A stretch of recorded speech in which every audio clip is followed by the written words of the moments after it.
भगवान ने अपने को छिपाया, हनुमान जी ने चरण पकड़ लिए। कैसे पहचाना? बातचीत से नहीं, फिर आपको देखा तो लगा कहीं देखा है, कहां? हृदय में। तो सिर झुकाकर हृदय में बैठे राम जी को देखता था, कभी सिर उठाकर सामने खड़े राम जी को देखता था। प्रणाम का तो बहाना था, फोटो मिला रहा था। जब फोटो मिल गया तो चरणों में गिर गया। जो भीतर वही बाहर, जो बाहर वही भीतर। भगवान ने कहा कि हे ब्राह्मण देवता, अपनी कथा सुनाओ। हनुमान जी बोले, हमारी क्या कथा होगी, हमारी तो व्यथा है। कथा भगवान की हो सकती, आपकी होगी। भगवान बोले तो व्यथा सुनाओ। हनुमान जी बोले, व्यथा बची नहीं है। आपके दर्शन के बाद भी अगर व्यथा बची रहे तो आपके दर्शन की महिमा ही। तो किसी की व्यथा सुनाओ। आपका दास है महाराज, पहाड़ पे रहने वाला सुग्रीव। भगवान बोले, दास ऐसे होते हैं, पहाड़ पे राजा बना बैठा रहे, किसी को भेजे के बुला लाओ, हमारे स्वामी जी आ रहे, उसे आना चाहिए। हनुमान जी बोले, वो दो तरह के मरीज होते हैं, एक को थोड़ा बहुत बुखार आया, चले गए वैद्य के पास, इलाज हो गया। और किसी को असाध्य मर्ज हो जाए तो डॉक्टर को खुद आना पड़ता है। सुग्रीव ऐसे वैसे मरीजों में नहीं, आपको ही चलना पड़ेगा। भगवान बोले, तो दास के यहाँ ऐसे? कहा कि आप रिश्ता बदल लो। क्या करें? बोले, दास को मित्र बना लो। मित्र के यहाँ निमंत्रण की कोई जरूरत नहीं। तैसन नाथ मैत्री कीजिए, मित्रता करो। दीन जानते अभय करीजिए, मैत्री।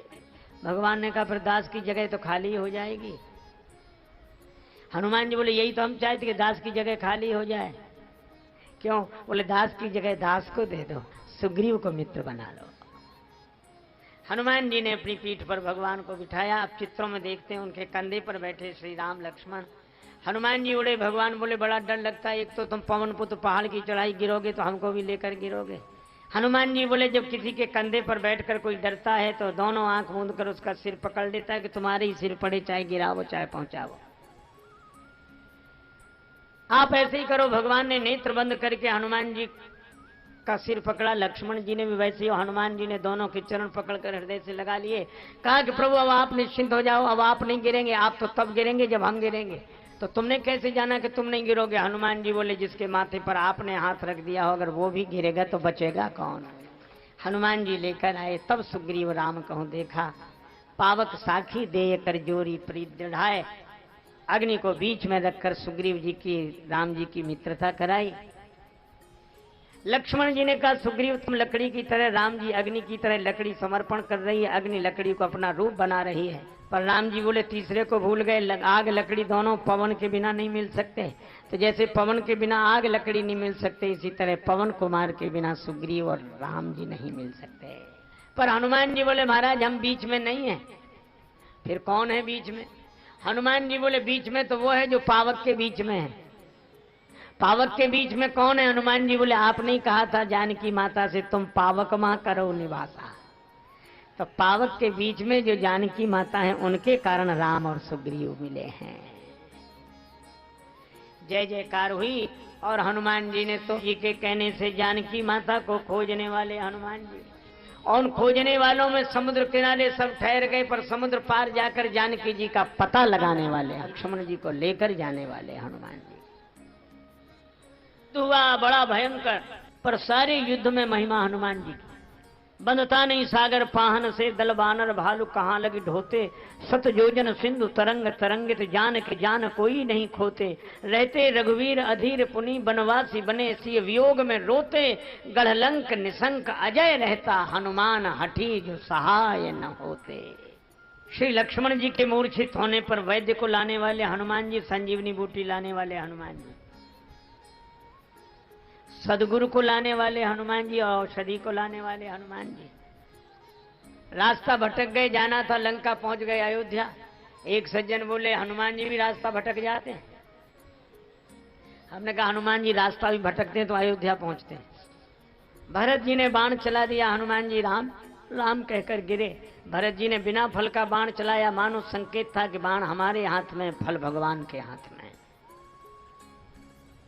हनुमान जी गिरे, राम राम कहकर भरत जी को लगा अपराध हो गया। प्रार्थना की, हनुमान जी की मूर्छा दूर हुई।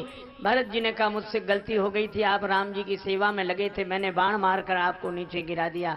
हनुमान जी बोले गलती तो मुझसे हो रही थी, अयोध्या में आकर भी ऊपर ऊपर से निकला जा रहा था, आपने बड़ी कृपा की जो बाण मार के नीचे गिरा दिया। मानो संकेत किया कि जिस धरती पर भगवान ऊपर से नीचे उतर कर आते हैं उस धरती पर तो नीचे उतर आओ। हनुमान जी आए। लक्ष्मण मूर्छा के प्रसंग में कई पंक्तियां ऐसी हैं जिनका अर्थ ही नहीं लगता, खींचतान करके अर्थ लगाना पड़ता है। बहुत लोग लगा, निज जन्नी के एक कुमारा, शत्रुघ्न जी सुमित्रा जी के अकेले पुत्र तो है नहीं, लेकिन लोगों ने अर्थ वो कौशल्या जी के लिए अपने लिए कह रहे हैं। और ये हमने कहा एक दो का लगा लोगे फिर, नारी हित प्रिय बंधु गमाई, मिले न जगत सहोदर भ्राता, सहोदर भाई हैं, कैसे कैसे अर्थ लगाओगे। अरे हमने कहा अर्थ लगाने की जरूरत नहीं है। क्यों नहीं है? आप इस प्रसंग के बाद में पढ़ो क्या लिखा है। प्रभु प्रलाप सुनि कान, विकल भय बानर निकर। प्रलाप है, विलाप नहीं। दुख की दोनों अवस्थाएं हैं, पर विलाप तब जब आदमी को होश रहे कि मैं क्या कह रहा हूं, और प्रलाप तब जब दुख की इतनी अति हो जाए कि होश ही न रहे कि क्या कह रहा हूं। भगवान के दुख की वह दशा है कि विलाप नहीं, प्रभु प्रलाप सुनि कान, और प्रलाप तो अनर्गल होता ही है। विकल भये बानर निकर, आए गए वो हनुमान, जिम करुणा महावीर रस।